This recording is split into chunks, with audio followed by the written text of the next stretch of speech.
Are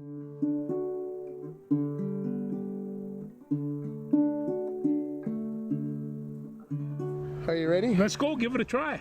We're ready here. Good to see everybody once again. Welcome to the Sports Wrap with George and Ringer, and here we are outside at the fabulous Rainier Hearing Muni that once lonesome again. whistle blow on the train, and We're trying to enjoy the summer here. What's left of it? It's August, and it's breezy. It's a little chilly. 70 degrees for crying out 70 loud. degrees. It's a great day for football. I feel it. But there's no football yet. Yeah, it's coming. Yeah, it is coming. And you know, it's one of those things where the season has to grow on you. So there's some anticipation. Yeah, don't be in a rush. No. Training camp underway with the Vikings. We might as well maybe start there. I know there's probably other bigger fish to fry, but we'll make people wait on that. Yeah. Irv Smith Jr. we were just talking about before we went on the That's air. more serious than I think they're going to want to say. You have a thumb surgery, and Yeah. your job is to catch the football. Yeah. Wait, get the triangle. Yeah. Catch the football. I don't think he's going to be ready for week one, which is in 6 You've weeks. seen so many football players with the same radial cut right along their thumb, and that's where they reattach the ligaments and whatnot. And I suspect it's probably something like that. So, yeah, it's going to be a while. And like you say, they want those thumbs together. Yeah, I was just listening to the Twins on the way out. It's Wednesday afternoon, and I was surprised because I had it on in the background while I was working, but I wasn't listening. But Byron Buxton, who I swore this morning on the air on the radio, wasn't going to play. Guess who's playing in the game? He's on third base right now waiting to score. So, anyway, he's got knee tendonitis, but when I think of Irv Smith Jr., Byron Buxton comes into my mind at exactly the same time as a guy who we want to be on that wall, we need on that wall, but by gosh, he's not going to be there. In years past, we have relied an awful lot on our tight ends, and with these new passing schemes and stuff, I can't see that would come up less. I think Irv Smith, obviously, Jr. is a tight end. Yes. I mean, the reason why he's a tight end is because he's a good blocker, or somewhat of a good blocker, but he's got a big body. Tight ends aren't really big in the Los Angeles Rams offense from the past couple of years. I think that's maybe the biggest thing out of this. Can Irv Smith Jr. become more of a wide receiver? Well, I think he's more of a wide receiver than he is a blocker. Well, I think they do, and you know, they put him in the slots. They'll move that tight end all over. Right. Right now, a tight end. Although the Gophers have a tight end, I can't wait to see this guy. He's 6'7", 270 pounds. I think a Matt guy Williams that size, he can play anywhere he wants. So you know, some of these tight ends, they're some of the most remarkable athletes on the field, Tim, and you know that. Yeah. Every time you and I can argue over who's the best, and then the other one scores 3 touchdowns and does a bunch of things. And so you know, these guys are amazing. Derek Doughty was the best tight end. I'm just going to put it out there for a Bronco. Derek Doughty was the best tight end. He had the best hands, probably the best hands that I've ever seen for a receiver. I won't bore the people with the details of his block against Crosby Arrington when I swore there was no way he could do it. Got down on a knee, got up and blocked the guy anyway, and that's why he's Derek Doughty. Well, yeah, he was a gutsy kid. That's from like 22 or 23 years ago. I remember like it was yesterday. And, you know, I've only watched that film probably 4 or 5 times since, but there are certain plays that live in your brain forever, and that is one of them. I remember with that group and the group before then, we played down at Warroad, and we got both teams just waxed. And we were coming 107 to nothing combined, I believe the score, by the way, Warroad people. If you're watching, you dirty. And so Ringer's on the bus, and he comes back, and he says, I want you to be thinking about what you can do to make yourself a better football player next year. And one of the boys said, what are you going to do, Coach? I says, oh, me? I'm going to get a whole better team. And so, and that was Derek Doughty and the kids, and they were so much fun. You could go either direction. Luke Zika could pass either way. He was for ninth grade. He could do an awful lot of stuff, and all he had to do was lob him in the air. And you could kick field goals. Kick field goals. How many C teams kick field goals, George? No, a 35-yard field goal, and it's that was the last game he played for me, but it was a nice field goal. Yeah, you know, I don't know what I'm going to do here, but I'm going to do it anyway. Yeah. You know, there's always the argument about which Bronco hockey team of the 7 state champions, which one's the best. Matter of fact, I don't know where I was just a couple of weeks ago, but somebody brought up about the fact that, well, the 65 team was the best team, and I said, whoa. I don't know if the 66 team would agree that the 65 team was the best, and they were on the 65 team. And I said, Lefty Curran would probably come up and kick your butt about whether the 62 team was the best team out of the bunch. And from 62 to 66, the Falls Broncos were the unqualified champions. They didn't win the state champion but they were always in the hunt. They were always, and they weren't even always region champ. One time, at that time, they had a back door that they can get in. They went in through the back door and won anyway. So, you know, it's just like these guys were so good, and they could come at you from so many different directions. They were not only one of the best teams, series of teams in the state, they were some of the best series of teams in the whole country. So, of course, that begs the question where I was going to go with this is, which Bronco football team is the best team? Of course, the 93 team made the state semifinals, beat the number 1 team in Hutchinson in the quarterfinals in a driving rainstorm that's legendary here in International Falls. And of course, you just got done talking about the Derek Dowdy and Luke Zikas and Eric Helloids and Mike Jensens and everybody else on those teams, because don't anybody be offended I didn't pick your name, because there's a plethora. I love you guys. The 99-2000 teams both went to state. The 2005 team was unbelievable in the fact of how they could run the football with the 3-headed monster of Hedlund, Gilo, and Brackens. So obviously I'm thinking about in my time frame, but obviously there probably was some pretty good teams prior to that. Maybe the 1954 team that had 3 future pro football. Yeah, you see that. Were they any good? Yeah, they were. You know, and you'd see some of these they would play, and you know, and they didn't hammer everybody. They didn't hammer everybody to death, but by the end of the game, they were totally dominant on every facet of the game. And you know, and coaching at that time was a little bit different. Like, coach couldn't call the plays, so you know he had to rely on. So he actually spent time with his quarterback. Sure. In that case, it was Jimmy Glowak, and you know, and he could hand off to either Karate Boy and a couple of other people on there. And of course, you had Bronco and Frank Huso blocking for you. And a ton of other people, not to forget anybody. That was an incredible group of people. Yeah. So let the argument start. Is where I wanted to finish the thought. Which Bronco football team is the best out there? I get those tongues wagging. Send me a text message. Message me on Facebook. Let me know what you think, so that maybe next week we can argue. Like Bjorn Johnson, which team was better? You know, you might have something to say about that. Well, I heard Bjorn's moving back to Minnesota. Oh, I heard that right down the What the heck? Yeah. So, I thought he would be a Washingtonian forever. You know, our friend Bjorn has a restless spirit. It's hard to see where he might wind up. He is a restless spirit. Yeah, I like that. That's a good analogy. Okay, anything else out of Vikings training camp? I know it's early. Anything else? Well, I guess Madison's got a busted up thumb, and Delvin Cook's has got a little ding, and they're not playing them for a couple days, and all the rest of that. And so, but I tell you, the first time you put on those pads. Yeah, that's what happens. And so they'll get used to that. I think that I'm just real curious as to what this defense is going to hold for them. I think they're going to be real successful with it. They got a good bunch of linebackers to be able to do the multiple things that they have. These 3-4 defenses are very complex, and you know, and because you have so many different options. So that'll be exciting to see just where that goes, and of course whether or not I think they can solidify that offensive line, and I think they're going to do just fine. And somebody said, you know, the quarterback is you can't go to the Super Bowl without this super duper quarterback.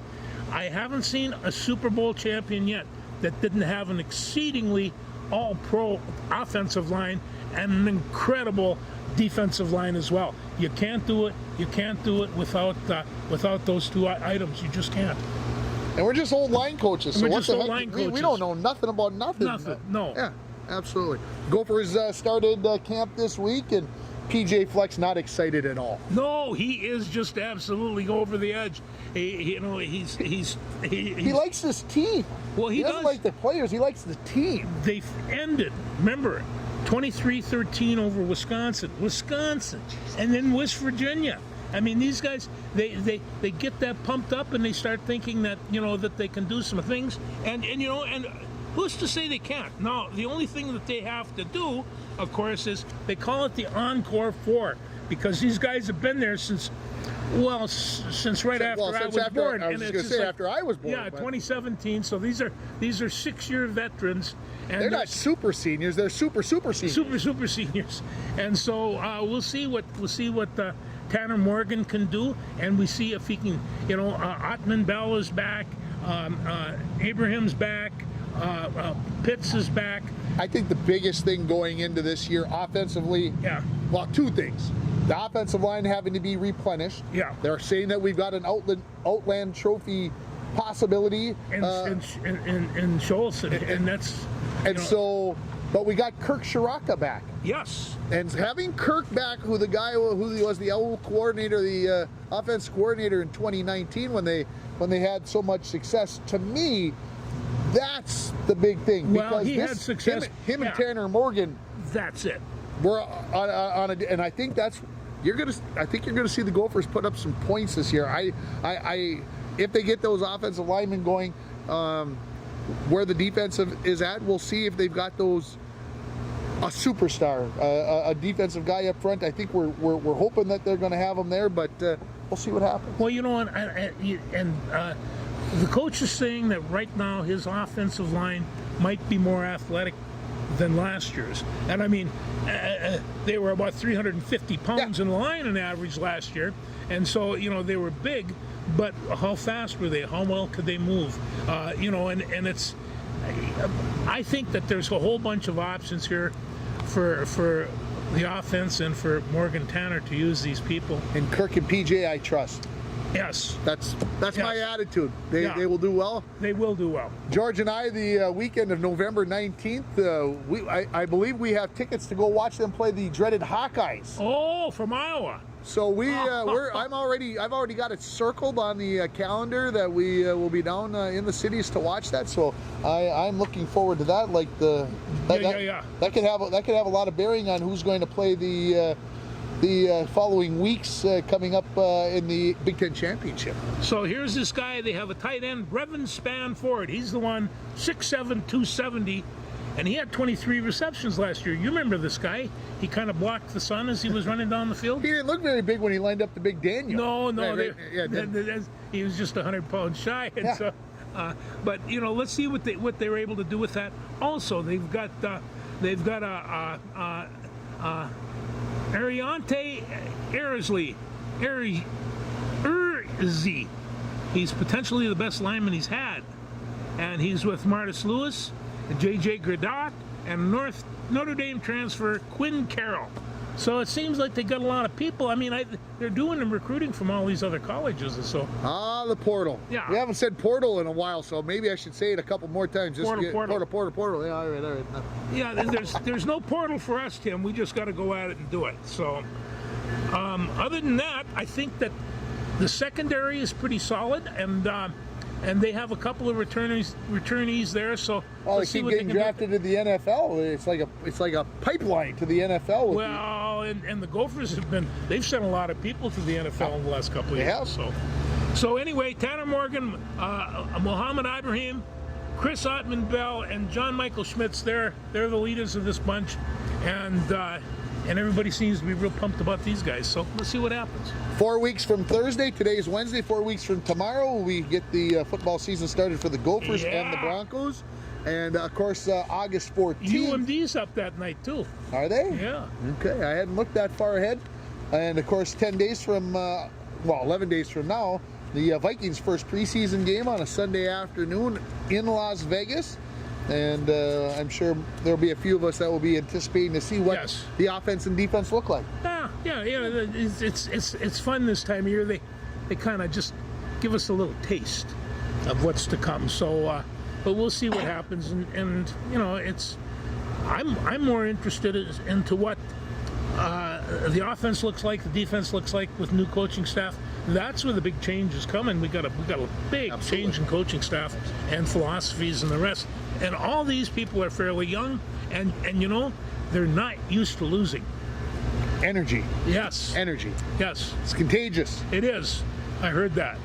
That's why I'm too old to coach. Have I told you about the Winnipeg Blue Bombers at all on this show? I know they've been beating everybody up. 8-0, baby. Yeah. As they go to Calgary last week, and Calgary looked like they were all set up and ready to go, but Calgary made one big mistake. They kept kicking field goals instead of scoring touchdowns in the first half when they were moving the ball like crazy. There's our good friend Randy Anderson just coming. We call him the Lone Ranger. He looks 100% to me. He's ready to go. Pretty good. Yeah. That's good to hear. You run any marathons lately?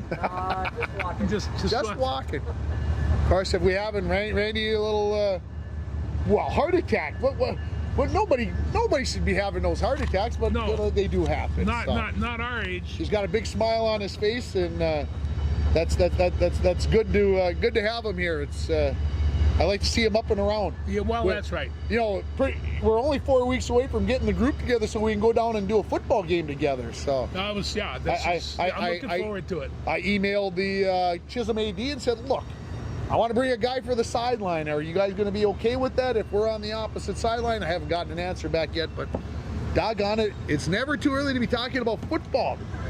Did I finish that the Winnipeg Blue Bombers? No, we were just talking about that before. That Calgary, they kept kicking field goals, and they let the Bombers hang in there, and then you lose. That's what the Blue Bombers do to you. They don't let you score 6. They only give you 3, and that's how it works. I'm telling you, it's the end zone in that game that really can goof a defensive coordinator up. How do you cover an end zone like that? You know, it's just like, you know, I watch those guys, they're running all over the place, and I'm thinking, how would you teach them to cover that? I haven't a clue. Well, yeah, you can't think about it being the end zone. 25 yards deep, you got to play just like you were if you were on the 50-yard line or at center field or whatever. Yeah, no, it's an amazing game. I do like Canadian football. Yeah, I enjoy getting a chance to watch it. Well, let's move on to the Twins. Let's do that. Let's maybe talk trade deadline and all that at the same time. And of course, they done well. I think Twins had some recent notes. Randy, did they win? 4-1. 4-1. So they got one in the bottom of the 8th. They were up 3-1 when we walked out the door with the bases loaded. What's that? The new guy got the save. The new guy got the save. Is that Lopez? Jorge Lopez gets the save. And so, yeah, we're excited. And Tyler Malley, you know, he come from... Is he any relation to the Mollies from Mollies from here? First cousins or son. No, anyway, he's from Cincinnati. And I've been watching this kid come up because I kind of follow Cincinnati. And when they picked him up, I thought, oh, what did that cost him? And it cost him... Three of their top 25 prospects, including Spencer Steele, who has been playing pretty well for the Saints. But you know, to get what you got to get, they're talking that this guy could be that third starter that you need to make it through the playoffs. And they also got another backup catcher. Actually, I think they really need, because you just don't know what's happening to our catchers these days. Leon played today. Sandy Leon played. He played today. He was the starting catcher for the Twins, and got a base hit, from what I heard in my rantings and ravings, and of course we picked up Michael Fulmer. Fulmer went from one side of the pitch to the other side of the pitch. Right there. Yeah. Give me a different uniform. You can't play for us tonight. Yeah. You got to go over there. It was like we're on the playground. Yeah. Hey, that guy got hurt. Get over there. They need another player. We got one extra. Get over there. That's fantastic. And everybody is laughing about it, you know. But this happens from time to time. I've heard of this happen before, you know. So the Twins take 2 out of 3. That's not too bad. So what are they, still a game up? Well, at least a game up. The game and a half right now with Cleveland. I believe playing tonight. Don't quote me on that, but at least a game and a half up, because they were a game up before the game started. And of course the Twins pick up Jorge Lopez, the reliever from Baltimore, and Baltimore's been better, but they were looking to make that next level, and they felt, I think, that Lopez could be traded, and he's going to be the lockdown guy. Pagan couldn't do it. Johan Duran probably isn't ready to do that. Johan Duran. They've been saying his name so many different ways. I'm so confused. I don't know which way to say it. But I think Lopez is the guy now who's going to get the ball. The last 2 months, Nah, he'll be the closer. ninth inning, he's an all-star player. I mean, it's his ball. It's his ball. I think that's why they went out and got him. I don't think they're going to be pitching him in the 7th inning. Might get him in the 8th and the 9th, but I see him more as a 9th inning guy. Well, yesterday, guys, they used 7 relief pitchers. And that's an awful lot of relief pitchers. And it's, and so they have to, and what was it, Gray, would he go 4 3/4? And he did all right as far as that went, but, when it was time to give, it was time to him to go, it was time for him to go, and it's, hey, they're getting some work out of Archer, they're getting some work out of Gray, they're getting, they need some help with the rest because it's just not working. Yeah, Cleveland 1 game back, Chicago 2 games back going in today. If you're thinking that the Twins are all of a sudden going to blow one of these teams out and get it out to a 10-12 game lead, I don't see that happening. It's going to be white knuckle right till October 5th when the Twins will probably clinch it on about the 3rd, 4th, or 5th because that's how it's going to work out. I got a bad feeling. That's it. But we, of course, we want to see them make the postseason so that they can lose to the Yankees. No, those are bad nightmare things. I mean, when was the last time they won a playoff game? Like 2001? Oh boy. Something like that? It's got to change, It's 18 straight losses. Listen, the Bambino's curse ended after 67 years, so it's... Yeah, somebody said, did the Twins' curse start when David Ortiz was traded to Boston and they broke the streak over there? Did the curse get transferred to the Twins? And I'm like, who the AG double toothpicks came up with this? Who's more superstitious than baseball players anyway? Who, what, where, why? I don't know. Well, what do you think about Juan Soto and him going to the Padres for 5 prospects? Well, they brought in a first baseman. They switched first baseman for 5 prospects. Can they catch the Dodgers? They're 12 games back, I think. When I looked on Monday, they're 12 games back with 2 months to go. So the answer to your question, I believe, is no. But they don't have to catch them. They just got to stay in walk. They just need to make the playoffs. That's all they have to do. And they're probably going to do that. Now, did they catch them and being able to beat the Dodgers if it comes to that in the playoffs? Yeah. Maybe. Well, and the other part is, you have one of the finest baseball players in the world. He's 23 years old, 24 years old. Yeah. I mean, they got him dirt cheap. Well, maybe not dirt cheap, but they were able to work it out. Well, the thing is, with Soto, the Nationals wanted to sign him for $440 million, but he's under contract for 2.5 more years, 2 years in the rest of this year. So the Padres don't have to worry about how bad is the money, how much is it going to cost, all the rest of that stuff. They've got him under contract, and so they can take care of things. So to me, they're all right. Now they got Machado, Tatis, and Soto. That's pretty formidable. Machado can really drill the turnip. You ever seen him hit? He can hit. He can hit. And then I'm not sure why. I can't figure it out from either side. But the Milwaukee Brewers traded Josh Hader, maybe the best relief pitcher in baseball, to San Diego, and they got Taylor Rogers, former Twin from last year, and 3 prospects. So they must feel that Rogers can somewhat simulate what Hader did. I thought trading him was a bad mistake to begin with. So I don't know, but they got 3 prospects, and maybe the offer from the Padres maybe was too good to pass up. And maybe maybe they think he's losing the edge. I mean, I don't know from nothing, but I've been watching AA baseball now for about 10 days. It seems most of the guys that are on the field have been to the majors at one time or another. Why the heck would you be watching AA baseball, George? What would you be? Don't you have anything? You're watching. I'm a lifelong San Antonio Missions fan.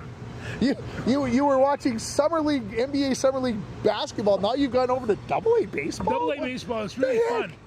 Now the basketball thing I quit because a guy told me if I watching that I needed a psychiatrist. But and you listened? Yeah. Besides, I couldn't watch too much. They couldn't shoot. They were awful. So our good friend Wyatt Ulrich, we might as well move on to AA baseball coverage. Yes. Over the weekend, scores the winning run on Friday, Uh-huh. scores the winning run on Saturday, and had himself a decent weekend at the plate. The batting average maybe isn't where we all want it to be. He is still hurting you. But I have to say this: they started that game 3 o'clock Sunday afternoon. It was 97 degrees out, and I'm thinking. And you look behind the catcher, and there was nobody sitting in the stands.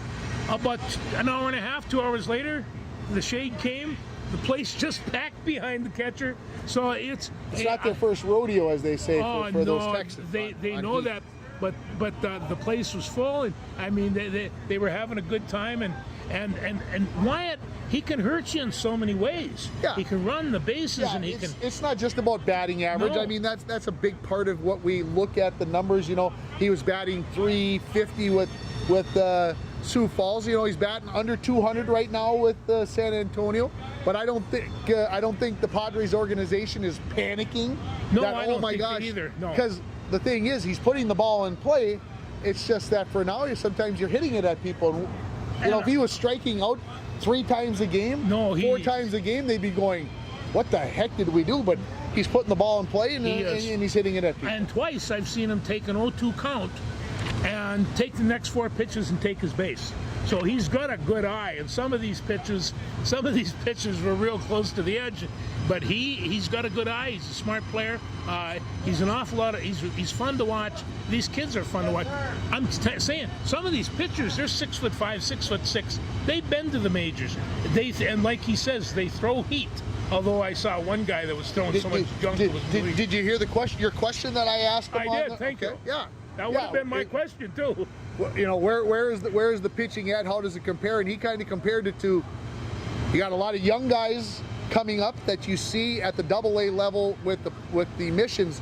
A lot of times with the independent league, you're getting guys who have been to the majors, right, and they may be a little more crafty, a little more sly with their pitch selection. Where these young bucks, they just try to overpower you a little bit. They just, you know, and like I was saying, you say there's a difference between 98 and 100 miles an hour. I wouldn't be able to tell.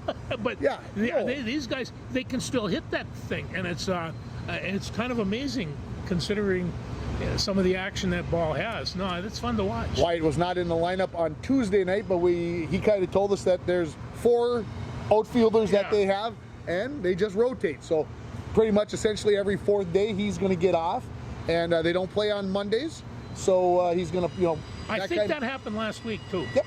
He's kind of worked that same through. Yep. But he has played all 3 positions in the outfield, and he's got such good speed, so he's comfortable back there.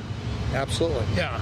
Can you hear that train back there? I watched our show from last week. I thought we sounded good. I couldn't pick up the air conditioner or the train. I don't know. Hey, you know what it's August. We got to be outside, man. That's the way it's got to be. What else have we got baseball wise? Let's see. Are we going to wait with that other baseball story till the end? What other baseball stories? Well, we'll wait. We'll wait for our obit because, I'm just hoping that I can get through it. I made it through it on the radio this morning, but it wasn't simple. How about the Loons last Saturday? Did you watch? Yeah, so I caught the tail end of it. Screwed up. It wasn't on Sunday on last week's show. It was on Saturday. Yeah. Boy, my surprise! I was driving home Saturday afternoon, and I get the notification that the game is starting. I'm like, I thought it was on Sunday, and I said against Seattle, but it was against Portland. So I really bombed last week. But have you ever seen an MLS game, any soccer, with 8 goals? No, they give the goalies the day off, but it was quite a day. Well, and the scary part is Portland's in Minnesota now. Portland scores in the first minute, and then Minnesota answers back with 3 of their own, and should have had a 4th right before halftime. Then they come out at halftime. They must have thought that they had the son of a gun won, because then Portland scores 3 to go up 4-3, and I'm like, we're gonna blow this thing. And then we got Luis Amarillo got the tire, and then they hung on, and it was an exciting match. Well, this has been an up and down season for these boys, to say the least. And so they're in 3rd place in the Western Conference, baby. We're going to the playoffs. Yeah. Come on. Yeah. Let's lift that MLS Cup. You know, and those people that really don't care for soccer or football, And you know who you are, you pot lickers. You compare it to hockey, it's the same thing. It's the same sport. Passing around, kicking around, you know, make a goal, and you get about the same amount of goals. So it's Who? Your boss, not your wife. Your boss is. If he watches this show and hears you say that about hockey, yeah, I know. oh, he might dock you a week's pay. Yeah, jeez, what will I do? Yeah, it's fun, but it's, you know, I've noticed there are certain people that I don't mind getting under their skin a little bit. My son's one, and Mr. Bolsted's the other. But you know, there's some people. Well, why do you say that? I don't know. It just kind of comes out. It happens. It happens. Yeah. Yeah. So anyway, speaking of hockey, yes, got the Wild shirt on today, yes, and of course our good friend. We're gonna get him on the show, everybody. Anyway, Kirill Kaprizov is back in the United States. And thank goodness. Things were a little edgy. The part of the story, I don't know if you were listening to the sports yesterday morning, but the part of the story that blew my socks was he was in Dubai like 10 days ago, and he didn't have the I's dotted and the T's crossed. So they would. So instead of just kind of hanging out, you know, enjoying Dubai for a day or two, or sitting in the airport, he went back to Russia. Oh. And then the Wild got a little scared because they're like, well, he got out of there once. Are we going to get him out of there again? And they did. So they got him through Turkey this time to get him to New York City, to get him to Minnesota. He is in the land of 10,000 lakes. And let's start the hockey season now. Let's get him out there and let's get him underway. You know, and I remember they did an interview with him, but it's a department last year, and he says, no, I'm happy, broken English, and he flips open his freezer, and they're chock full of pierogies. And I thought, there's a Russian after my own heart. You know, and so, but I like this kid. He is absolutely the best hockey player the Minnesota Wild have ever had, and I'm glad that he's back. Now, as long as we're talking about hockey, did we mention again? Noticed you talked to the guy that wrote the book about. Yeah, you want to talk a little? Did we talk about that last week? I made mention. See, I scooped Bolstead on that one, but you did. Yeah. There's a book called A Slap Shot in Time, and it's about the St. Paul Fighting Saints, and of course Lefty Kern, who we mentioned earlier in this show, wrote the foreword to the book, and the guy who wrote the book said he got to know Lefty, and he said Lefty and I are best of friends, and I wanted to tell him that's everybody with Lefty. That's kind of the way he is. I didn't want to pop the guy's bubble and say, you're no different, because when you're with Lefty, you're his best friend. And then he's going to turn around and start talking to the next guy, and that guy's going to be his best friend. That's just the way Lefty is. He's a great person. Oh, he really is. And you know, he has that charisma. He's always had that charisma. And I'll tell you just this one little story. When Lefty was a goalie and a superstar, he tried doing a stage play. He did a couple of them for Don Carey. And he came out in the first play, and he played basically himself. And he was a hood with a leather jacket. And when he came out on stage and he didn't have a big role, the crowd went nuts and started applauding him. And he couldn't continue, and he's laughing, and everybody else is laughing. But Lefty got that kind of standing ovation. I mean, and so they said, Don Carey said to me later, Lefty Kern did my plays. Are you too good to do my plays? Wow. You tougher than Lefty, he says? Well, no, I wasn't. No. Yeah, so anyway, Lefty, if you hear us talking about you, we miss you, man. It's been a while since we talked on the phone. I look around for him this summer, though, because he does come up once in a while. Yeah. But I hate to say this, but we aren't getting any younger. A little tougher maybe to get around. I've noticed that. Yeah, that's why. But if he's writing for books, he's still got it. He's still right, got Lefty? it. He's still got it. That class of '62 is amazing. They're only 5 years older than me. All right, are we? What else? What else has been going on? Let's see. I'm meandering through my brain. And well, did we talk about that? Because we really don't have anything basketball to talk about. We talked about that a little bit. Did we talk about Bill? We haven't. We got to get to our obituary section. Yeah, we're gonna okay. You want to talk about Bill, and we'll end with Vin. I just, Bill Russell growing up, and I say the Randy's it's the same way. You grew up and you watch this guy play, and you couldn't believe it because he could negate Will Chamberlain. Will Chamberlain was not a factor when he was playing against Bill Russell, and they had these gargantuan struggles. And so you'd sit there and watch him, and Bill wasn't near as big, but he could jump a little bit higher, and he was a great athlete. And you watch this guy go, and he was to basketball what Jackie Robinson was to baseball, what all the rest of these guys were to their respective sports. Two-time national champions at the University of San Francisco. Nobody's heard of the University of San Francisco. They George. have. Come Well, on. they were in the finals here about 20 years ago again, but San Francisco at the time was a powerhouse. Yeah. Then he won a gold medal in '56 at the Olympic team, drafted second overall by the Celtics in 1956. He won 11 NBA championships in 13 years. Now, that's a lot of championships in not so many years. Somebody put it out this way. I think this is the part that blows my mind. They said he was the best athlete in a team sport ever. I can't argue that. And then said this: in 17 attempts in college, the Olympics, and professional sports, in 17 attempts, he won 14 championships. 14 in 17 tries. That stat blows my brain like brain splatter right there. Well, A 12-time All-Star, 5-time Most Valuable Player. I mean, you start thinking about that. We argue about Jordan and Chamberlain and the best players, but think about those numbers. And the last two of those championships were as player coach. Yes. Coaching the team while you're playing it. Yeah. Yeah, and Auerbach knew what he was doing. And there were some of those, remember at the end of the game, right on the court, old Auerbach, he'd light up one of those big old stogies, and he'd sit down there, and he would be giving Russell these big hugs. And of course, Auerbach was probably about 5'8", and Bill was at least 6'9", 6'10", but he was a good-sized guy. And there's Auerbach trying to wrap around his neck. It's hysterical. But they made a fine couple, and they did it. And I'm young enough, don't try not to be whatever here, but I'm young enough that I never saw Russell play. I remember the first time I heard of Bill Russell, he was doing color commentary on CBS for NBA basketball. Yeah.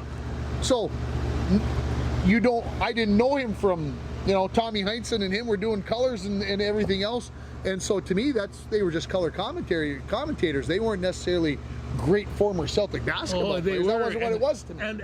I watched the game because we all watched Cousy, and because Cousy was kind of this regular guy. He was only 6'3", 6'4".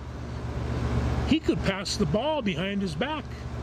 There weren't a lot of people doing that. He could do all kinds of things with that basketball, and he ran that Celtic thing, but he could never have had. That was a true team. That was 5 men on the court, and Russell was the engine, and it wasn't Cousy. Yeah, great team. Like I said, you want to talk about the greatest player. Just because you win championships doesn't mean you were the greatest player. I mean, we get into that argument all the time. Yeah. But Russell passes away at 88, and like I said, they talk about him not just being a great athlete, but of course an ambassador for African Americans and for civil rights and everything else. I've heard stories. He'd lean over and he'd talk to you. You had no choice but to listen. He'd just get into your face, and he was smart. I mean, he knew what the score was. We lost a great one there. Yep. We lost two great ones. We lost two great ones, and yes. Of course, last night, Tuesday night, Vin Scully, the radio voice for 67 years for the Los Angeles Dodgers. He took that job when he was 25 years old, Tim, 1950, and that's when he took the job and started hanging on with, that Dodger team and Red Barber. What an education he had, and what a great voice. And just like you, he calls those games all by himself. Yeah, I think that's the biggest thing. He did it by himself without a color guy, and they said he was not only was he the greatest announcer, but maybe the greatest storyteller. And of course, if you're going to do games by yourself, you got to be able to tell some stories and fill some time. Well, that's right, and he knew he knew the sport and the statistics inside and out. That was the first thing he got to in the morning when he got up, and and he tried to quit a few years ago, and they, by popular demand, he come back in and did a few more years, and it's just like he was so part of the public that they didn't want to live without him. Yeah, it's one of those things. He again, me growing up, seeing him, if he was on TV, it meant it was a big baseball game. That's what I think of Vin Scully. Obviously, he did 25 World Series, 12 All-Star games. So, I mean, while I was growing up, that was the voice that you heard. That was, this is the big baseball game of the week. This is where you need to be. And he had a way of doing things. And he talked about early on in his career not giving the score enough. So he got himself a clock. Every time it hit the top, he give a score. Say the score. And whenever I'm doing a game, I try to not have a clock in front of me. I try to have it that I can't say the score too many times on the radio. You really can't, because you don't know when somebody's going to be coming into the broadcast. You don't know when they're leaving and coming back again. And you don't know, especially when they're in one of those things, what they're paying attention to, because they're supposed to be paying attention to the road and not necessarily to me. So saying the score often is something that over my 10 plus years of broadcasting. The other thing that he did, and they talked about this, when Henry Aaron hit the big dinger, he called the dinger and it's over. He put the mic at the window, went and got a cup of coffee, and did not say a word for 2 minutes, because he loved the sound of the crowd.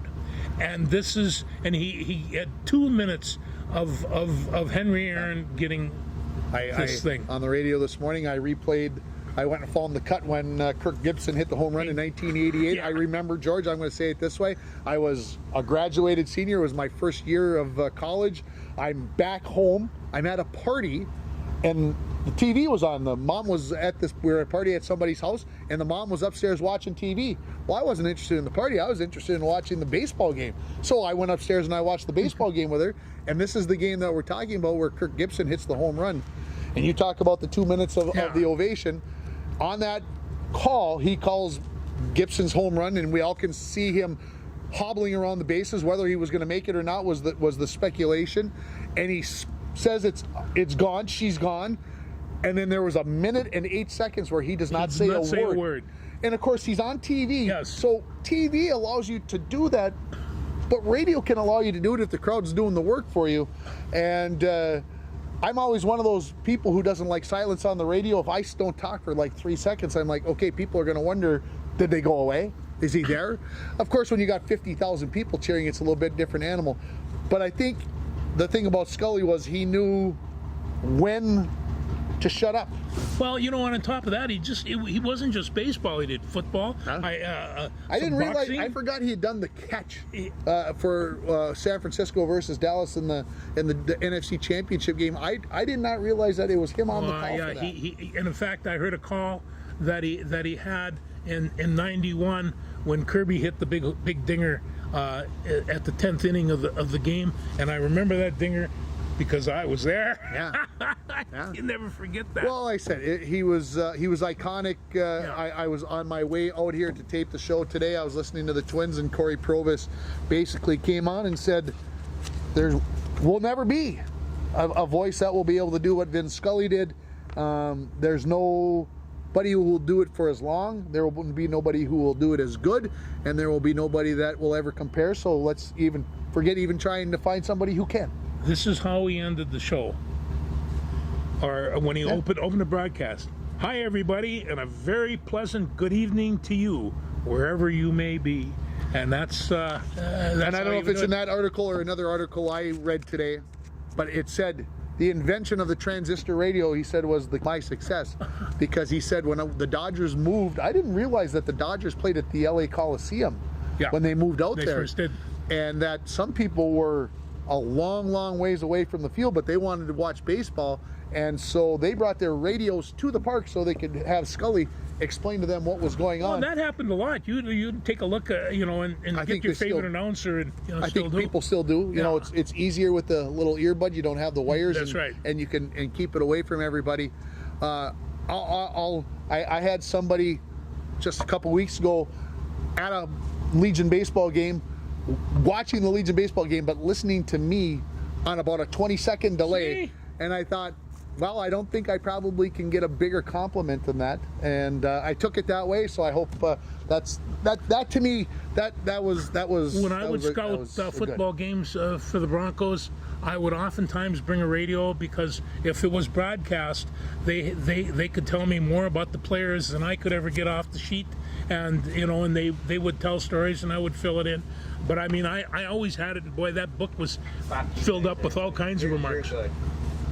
So You are so good. it's good to have a fan. See, See, multiple fans. We should Man. get a little. We should get a little. We should get Some chairs. I bet if we put some bleachers out and some cold beer and some popcorn, Oh, the cold beer. The cold beer would do it.